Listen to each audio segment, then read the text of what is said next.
Bonjour à tous, bienvenue dans Pour tout vous dire. Aujourd'hui, cette émission sera consacrée à un animal que tout le monde adore, le panda, et plus particulièrement à l'histoire du panda entre la France et la Chine.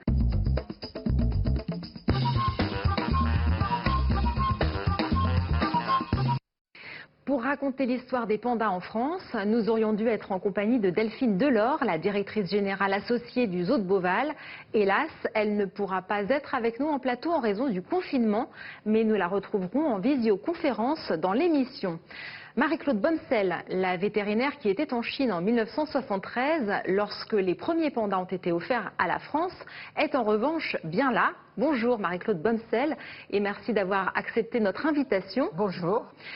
Et puis tout à l'heure, dans la deuxième partie, Francine Campa, PDG de l'entreprise Dérol, viendra nous parler du parc Terra Panda, une coopération franco-chinoise sur le thème du panda. Marie-Claude Bonsel, je vais tout de suite vous présenter à nos téléspectateurs. Vous êtes docteur vétérinaire et professeur émérite au Muséum national d'histoire naturelle, ce qui vous a amené à voyager dans le monde entier. Vous avez notamment travaillé avec la célèbre primatologue Jane Goodall. Et à côté de chance même d'être présidente de son club, de son institut français. Présidente de l'Institut en France.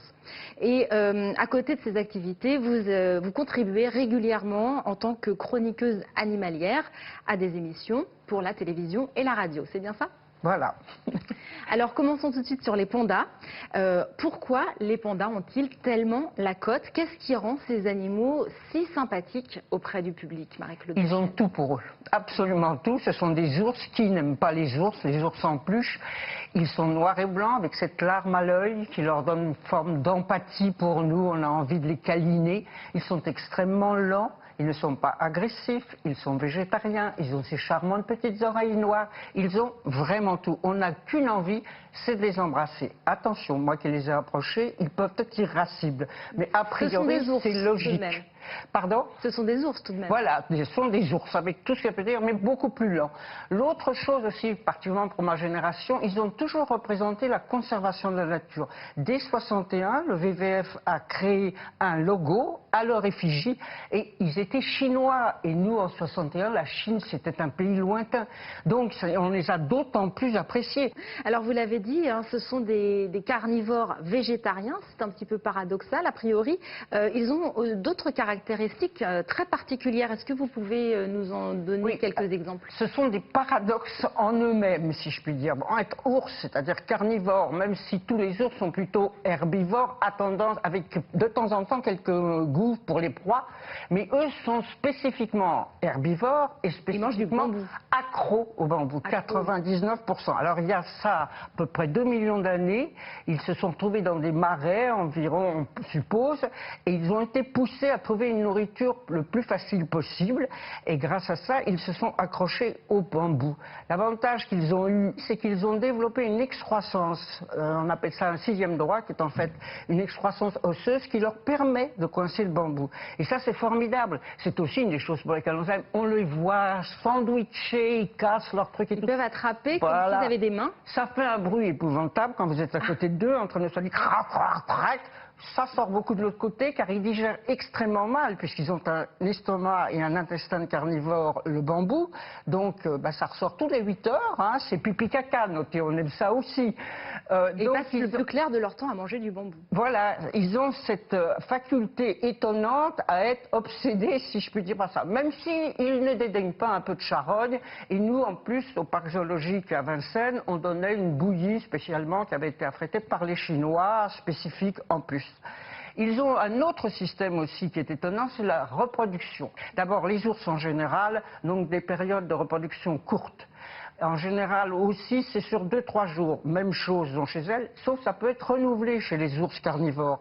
Chez le panda, en fait, c'est effectivement 2 jours par an.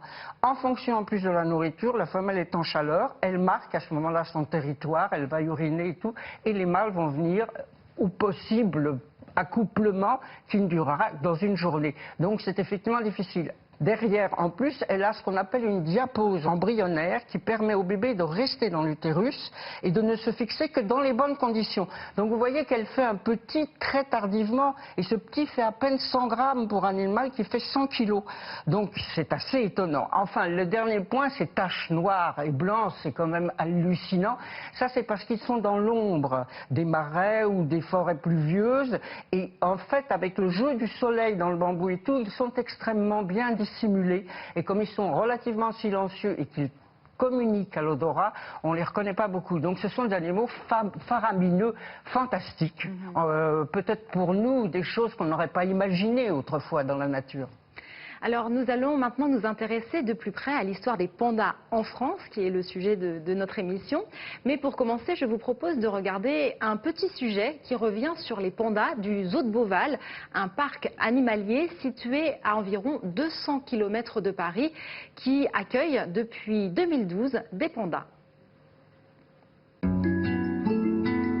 L'histoire de Huan Huan et Yuanzi commence dans la province du Sichuan en Chine. C'est ici qu'ils sont nés, à la base de recherche de Chengdu sur l'élevage du panda géant. Le 15 janvier 2012, les deux pandas, alors âgés de 3 ans, arrivent en France à bord d'un avion surnommé le Panda Express, spécialement affrété pour eux. À l'aéroport de Paris-Charles de Gaulle, leur arrivée est digne de celle d'un chef d'État.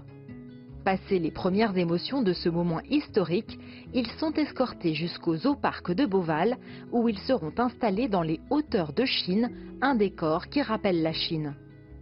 Yuanzi et Huan Huan sont les premiers pandas accueillis en France depuis 1973. Ils sont immédiatement devenus les stars de Beauval. L'année de leur arrivée, l'affluence du parc zoologique a augmenté de 60% et a dépassé le 1 million de visiteurs. Le 26 juillet 2017, le parc annonce que Huan Huan est gestante et qu'elle attend des jumeaux. Si le premier bébé ne survivra pas, le deuxième, qui pèse 142 grammes à la naissance, est en pleine forme. Toute l'équipe est aux petits soins et Huan Huan s'en occupe bien, le lèche et le prend dans ses bras. Il est nommé Yuanmeng, qui signifie la réalisation d'un rêve, le lundi 4 décembre 2017, lors d'une cérémonie organisée en présence notamment de sa marraine Brigitte Macron. Aujourd'hui, Yuanmeng pèse 80 kg. Il a fêté ses 3 ans au mois d'août et devrait bientôt repartir en Chine, en espérant l'arrivée d'un nouveau bébé panda à Beauval. Marie-Claude Bonnecel, c'est une histoire extraordinaire que celle des pandas du Zoo de Beauval. Vous les connaissez bien, je crois. Oui, j'ai eu la chance de connaître Delphine presque enfant. Je suis plus de la génération de sa mère qui voulait tellement des pandas. Elle m'en a toujours parlé, Françoise Delors. Elle a mis 5 ans à les obtenir et elle a eu la chance, effectivement, de pouvoir les accueillir à Beauval. Ils sont installés d'une façon extraordinaire. Il y a une reconstitution de la Chine. Ils ont des parcs fastueux, beaucoup plus grands que nous en avions, nous, autrefois. Et ils sont une équipe soignante et prévenante autour avec des vétérinaires extrêmement spécialisés. En rapport toujours avec les Chinois, hein, qui surveillent. Tous les pandas actuellement hors de Chine appartiennent aux Chinois parce que désormais ce sont des prêts. Et puis les soigneurs chinois viennent aussi, sont présents à Beauval. Ils viennent systématiquement, de même qu'ils étaient venus, nous allons le voir en 73, ils viennent là et ils viennent dès qu'il y a une naissance ou un événement quelconque aussi important, ils sont surveillés de très près par les Chinois. Alors je le disais tout à l'heure, Delphine Delors, la directrice générale associée du Zoo de Beauval, n'a pas pu se joindre à nous pour cette émission, mais elle tenait à être présente et a donc répondu à quelques questions que nous avons enregistrées en visioconférence. Je vous laisse écouter cette interview. Bonjour Delphine Delors, merci d'être présente avec nous sur ce plateau aujourd'hui, même si vous ne pouvez pas être là physiquement. Merci, bonjour Jade, ah oui, désolée. Le zoo de Beauval abrite 35 000 animaux de 800 espèces différentes, mais les pandas sont des stars et leur arrivée au parc était une consécration pour Beauval qui a boosté les visites. Quelles ont été les retombées en termes de fréquentation du zooparc? Alors, accueillir des pandas, c'est avant tout pour un parc zoologique, rentrer dans un club très fermé mondial, des excellents zoos, bien sûr d'autres zoos sont excellents, qui peuvent accueillir des pandas. Il n'y a qu'un peu plus d'une vingtaine dans le monde qui peuvent recevoir des pandas. Et quand nous avons reçu Huan Huan et Yuanzi, Il y avait vraiment une liesse populaire dans les rues, c'était incroyable sur le chemin entre l'aéroport et Saint-Aignan. Les gens étaient dans la rue avec des pandas et disaient bravo, vive nos pandas, ils arrivent. Ils s'étaient vraiment approprié cette arrivée, c'était assez exceptionnel et je pense que c'est très révélateur de l'ampleur qu'a cet animal. C'était ça qui était vraiment très intéressant. Nous avons eu beaucoup plus de monde, effectivement, l'année de leur arrivée. Et c'était vraiment, voilà, c'était une joie de pouvoir recevoir tous ces gens. Nous avons mis en place, bien évidemment, beaucoup de discussions avec le public. Et mes médiateurs scientifiques étaient sur le terrain pour pouvoir parler des pandas et de la préservation de la biodiversité. Et puis, il s'est passé quelque chose encore plus extraordinaire à Beauval depuis l'arrivée des pandas. C'est la naissance de Huyen Mang. Qui a été un événement qui a eu un retentissement international. Est-ce que vous pourriez nous raconter quelques anecdotes sur les premiers mois qui ont suivi sa naissance? Nous avions 2 soigneuses chinoises qui étaient là et qui se sont merveilleusement occupées de Huyen Mang.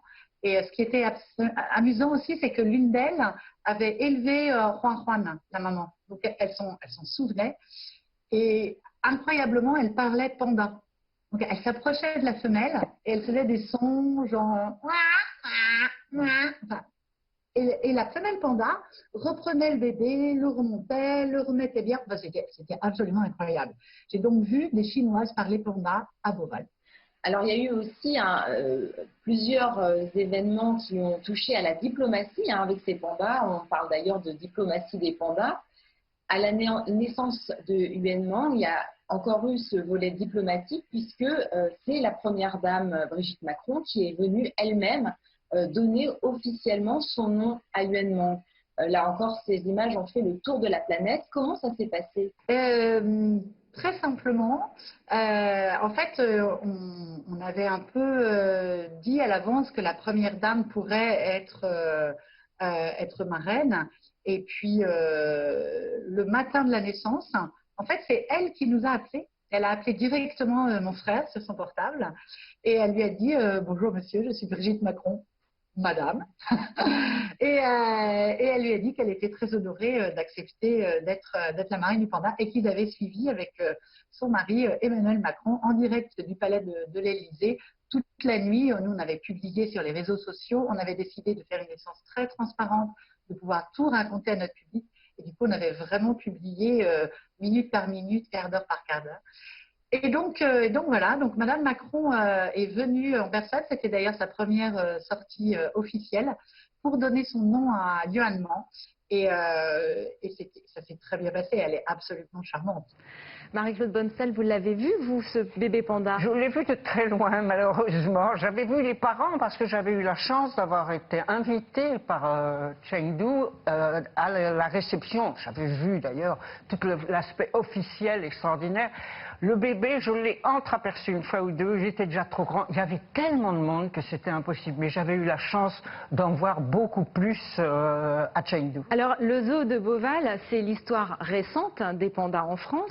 Nous allons maintenant faire un petit saut dans le passé. Un grand saut dans le passé, tout à fait, en revenant sur les premiers pandas arrivés en France. Et pour cela, il faut donc remonter 150 ans en arrière. C'est le père Armand David, un missionnaire français, qui a envoyé de Chine les premiers spécimens sur le sol européen en 1869. Des spécimens qu'on peut encore trouver à la Grande Galerie de l'Évolution à Paris. Vous pouvez nous en parler, Marie-Claude Bonsel? Je n'étais pas quand même là en 1869. Mais c'est effectivement le père David, un missionnaire. Nous avions au muséum à cette époque des aventuriers, en somme, qui partaient chercher diverses espèces et il avait été remarquable bien avant, c'est un Basque, par tous les essais qu'il avait fait de ramener des animaux qu'il avait ramenés. Et il a eu la joie d'être envoyé en Chine. Il avait appris la Chine, le chinois, etc. Et il a découvert dans la Haute-Sichuan un ours blanc et noir.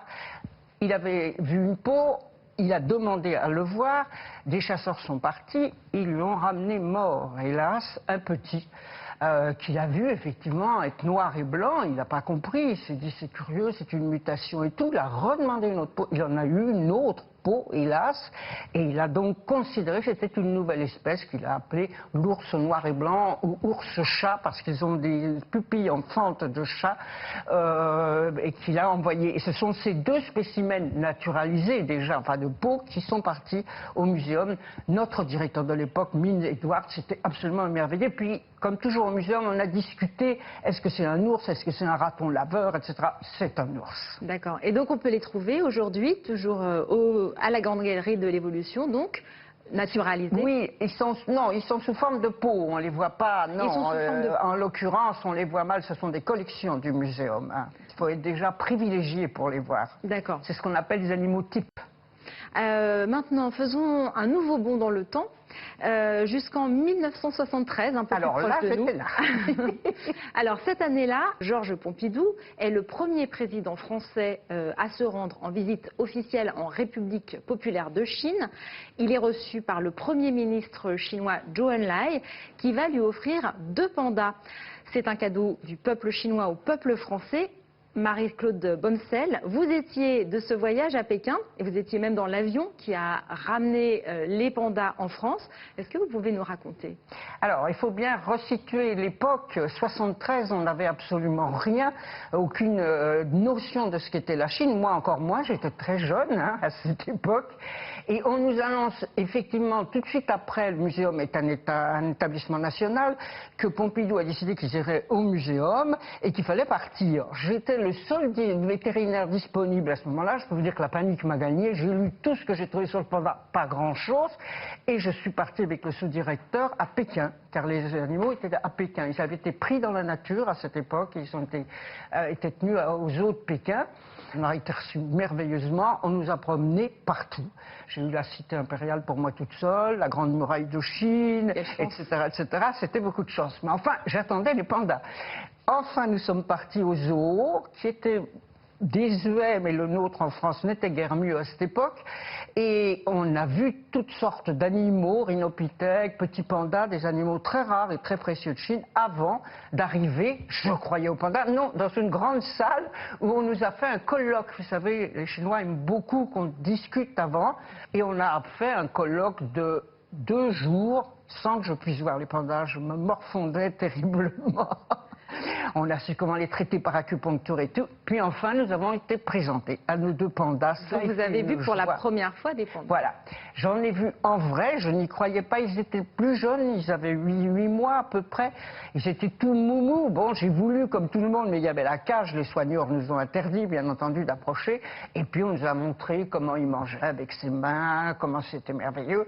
Ça a duré comme ça, avec des tas de cours et un mélange de cérémonies officielles aussi, qui était beaucoup plus modeste que celle qu'il y a eu ensuite, hein, où on ponctuait tout discours par de l'alcool de riz, qui faisait qu'à la fin, bon, je trouvais que c'était encore plus merveilleux. Vous avez quand même des souvenirs très clairs. Et enfin, nous sommes partis. Mais à cette époque, c'est pareil, on a, pour les pandas, maintenant, ils voyagent dans leur propre avion. Là, il n'y avait rien. Donc, on a aménagé, dans un avion de ligne, un coin panda, si je puis dire, où ils étaient au fond de l'appareil, avec une cage qui avait certes des barreaux, un petit contreplaqué et un rideau. Et vous voyez avec les autres passagers dans l'avion. On nous a dit qu'il faut qu'il soit à 15 degrés. On a prévenu tout le monde de passer à 15 degrés. Moi, j'avais une doudoune au moins. Et puis, on a accumulé notre bambou, etc. Ça accompagné, bien entendu, par 3 Chinois, dont 2 soigneurs, l'interprète et 2 soigneurs, qui ont suivi très méthodiquement leurs 2 animaux. Ils s'appelaient donc Lily, le mâle, Yan Yan, la femelle. On a trouvé Lily assez chétif, très vite, même dans l'avion, ces animaux placides, hein, toujours imperturbables. Là, ils étaient au beau milieu de la cabine, ils mangent toujours ce bruit, ça me restera toute ma vie. Le caca derrière, je reprends. Et les passagers passaient, tout étonnés, voyant ça. Le voyage s'est passé sans grands encombres, mais on a trouvé que Lily n'était pas très en forme. Quand on est arrivé en France, il y avait des journalistes partout, il y avait peu de médias à cette époque, mais là, ils avaient été prévenus. Bon, interdiction à ce moment-là de faire des photos, on les a ramenés à Vincennes. Et avec ma collègue Marie-Vonne Leclerc, qui allait les prendre derrière, je lui ai dit, il y en a un qui n'est pas bien. Et d'autre part, nous avions remarqué, on avait l'impression que c'était 2 garçons. pour faire court, qu'ils ont des organes sexuels très petits. De toute façon, on n'avait pas osé regarder, on n'osait pas, c'était des cadeaux diplomatiques. Oui. Et puis très vite, il s'est avéré qu'effectivement, c'était deux mâles. C'était une erreur, parce que vous connaissez la presse, on l'a fait exprès. Non, ça arrivait à cette époque, on avait peu de connaissances, ça n'était pas facile à voir, ces animaux sauvages. Et en plus, Lily était malade, il avait une pancréatite, et il est mort 6 mois après. Il s'est dirigé, si je puis dire, involontairement vers la Grande Galerie. Et lui, vous pouvez le voir, il est naturalisé dans la Grande Galerie actuellement. Et Yan Yan est resté à Vincennes. Voilà, à Vincennes. Jusqu'en 2000. Jusqu'en 2000, tout à fait. Je vois que vous avez bien lu. Ça me semble si loin, mais bon. Et il est resté, enfin, il a été vu par des millions de personnes. C'était l'attraction, évidemment, de Vincennes. Il avait un 3 pièces piscine, une grande grotte dehors, etc., etc. Un logement VIP. Voilà, le VIP. Et alors, il a reçu une visite VIP, on peut peut-être en dire 2 mots, puisque le président qui a suivi Pompidou, Valéry Giscard d'Estaing, est allé faire une visite à Yan Yan, à Vincennes. Il a même voulu entrer dans la cage pour le voir de plus près. Et qu'est-ce qui s'est passé? Tout à fait, parce que Pompidou n'avait pas pu le voir, il était malade, il est mort en 1974. Giscard, surtout, c'était pas une revanche, parce que là aussi on a dit c'est la revanche, non pas du tout. Sa fille était vétérinaire et travaillait à Vincennes, et il est venu, et on lui a dit, Marivonne et Monsieur Dupuis, le soigneur-chef, c'est un Allemand qui ne peut ne pas être commode. Je fais fi de tout cela, il voulait montrer qu'il était courageux, il rentre dans la loge. À la minute où il rentre dans la loge, évidemment, Yan Yan, surpris par un nouveau visiteur, plus l'odeur, plus le côté, vous savez, ils interprètent comme tous les animaux le fait qu'on est un peu inquiet. Oui. A sauté immédiatement sur le président. Bon, il n'a pas eu le temps de l'attraper. Le soigneur a ceinturé Yan Yan, qui a mordu notre soigneur, bon, faut pas oublier. Et on voit Marivonne qui pousse notre président. Voilà. On a frôlé l'incident diplomatique. Voilà. Faut voir aussi qu'à cette époque, il n'y avait pas toute la sécurité. Il est venu ça ne peut pas exister maintenant, bien entendu. Alors nous allons poursuivre dans quelques instants cette émission, mais tout de suite, nous accueillons Francine Campa pour la deuxième partie.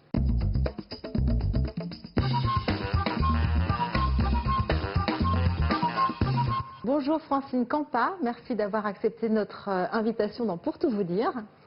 Bonjour Jade, avec grand plaisir. Francine Campa, vous êtes présidente, directrice générale de Dérolle. Dérolle, c'est l'une des plus anciennes et célèbres maisons d'entomologie et de taxidermie de Paris.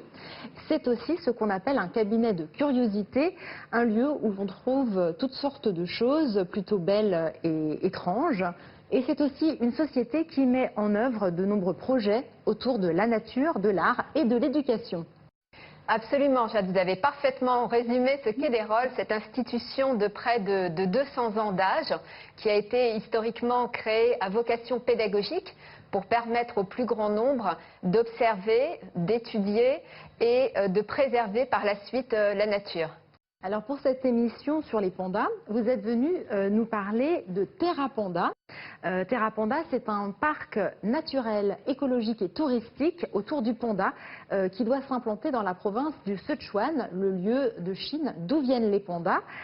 Pouvez-vous nous en dire quelques mots ? Absolument. Déjà, pour reprendre ce que Marie-Claude disait, qui était très intéressant, on a pu comprendre que les liens entre le panda et la France sont historiques. À commencer par le père David et en fait aujourd'hui par les liens qu'a créé Dérolle sur ce projet Terra Panda dont je vais vous parler, on voit que cette longue histoire se prolonge. En fait, Terra Panda est un concept de parc culturel, écologique et touristique qui a été inventé par Dérolle, c'est aujourd'hui un de nos métiers. Pour permettre au plus grand nombre, c'est-à-dire aux visiteurs du parc des pandas au Sichuan, qui sont environ 7 millions aujourd'hui, d'avoir une autre approche du panda. En complément des pandas que l'on voit librement dans le parc, il y a cette deuxième partie du parc qui est un petit peu inexploitée jusqu'à présent et dans laquelle Dérolle a créé ce concept. Alors, ce concept, quel est-il? C'est très simple, il a été conçu comme un écosystème, puisque Dérolle a des fonctions de naturaliste et le naturaliste étudie les écosystèmes. Et donc, nous avons conçu ce parc écologique touristique à vocation pédagogique pour qu'on puisse connaître le panda sous un jour un petit peu différent. Alors, ces 8 centres qui vont être implantés dans ce parc, en quoi consistent-ils?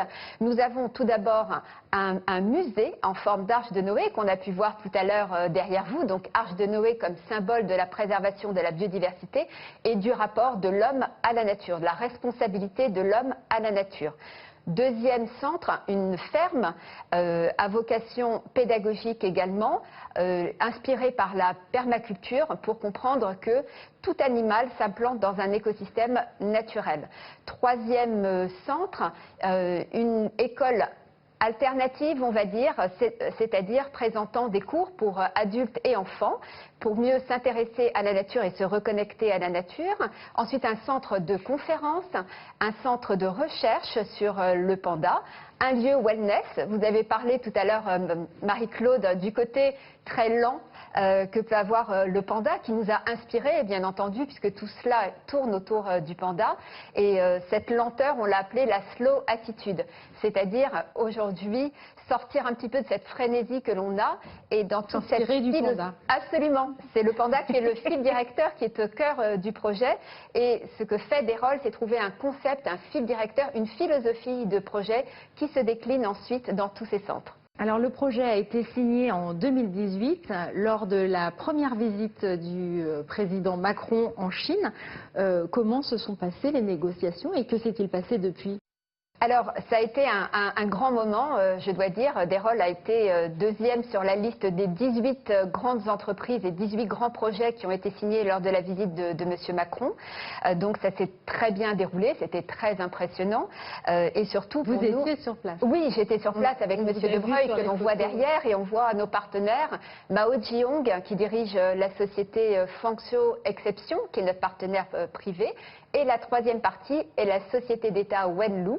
Nous avons donc signé un accord tripartite. Wenlu, c'est la province du Sichuan? Absolument, tout à fait. Et Fangzhou, c'est une grande librairie concept store. Absolument, concept store qui s'intéresse aussi à toutes ces questions pédagogiques, ces questions de préservation de la biodiversité.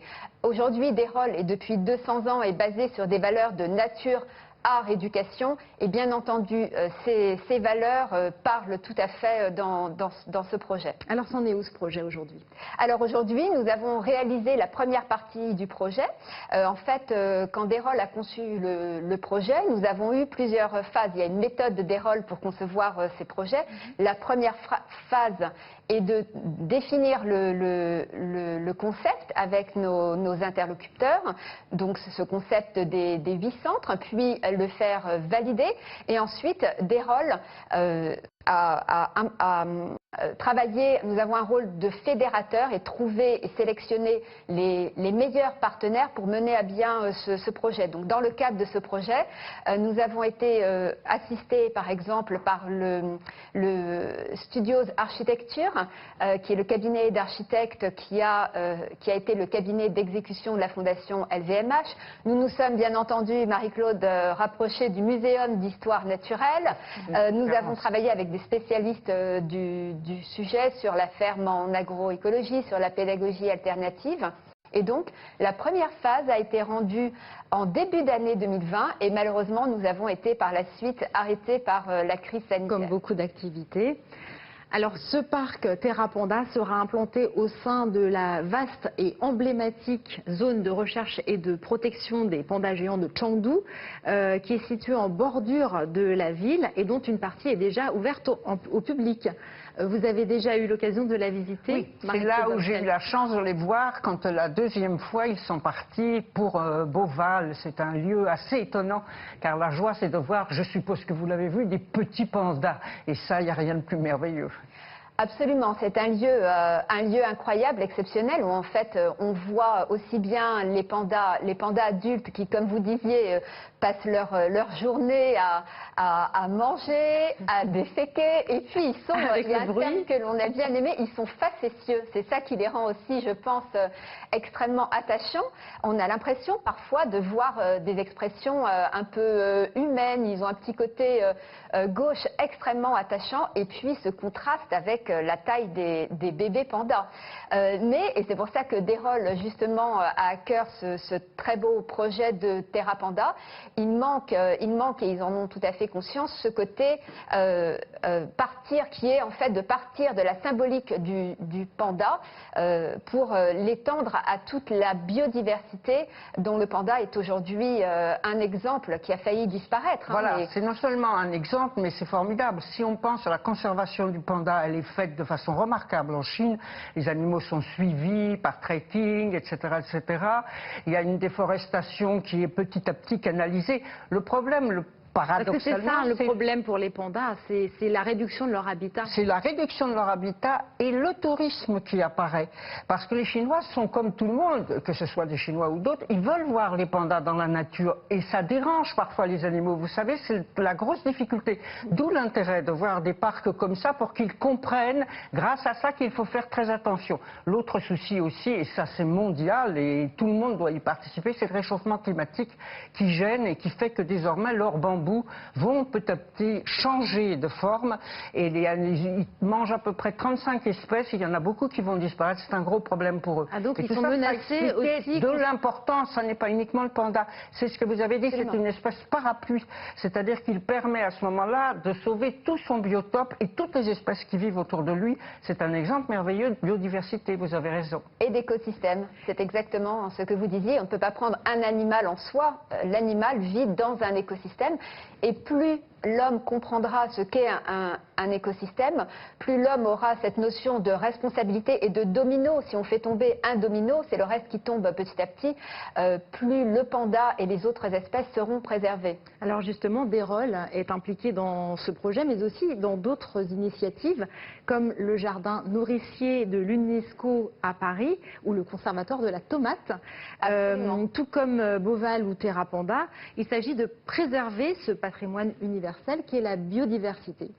Absolument. En fait, chez Dérolle, sur ces valeurs de nature, art, éducation, nous considérons que nous avons un rôle à jouer du fait de ces 200 ans d'histoire et une responsabilité pour les générations à venir.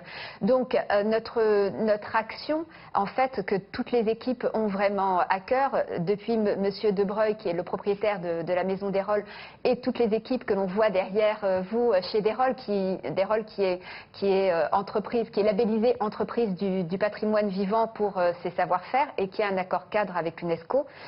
Toutes ces missions, nous essayons de les réaliser sur ces valeurs de nature, art, éducation. Ce jardin de l'UNESCO, c'est un jardin qui a été voulu par la Commission nationale française de l'UNESCO, qui a été voté à l'UNESCO, qui reçoit le soutien de Audrey Azoulay, la directrice de l'UNESCO.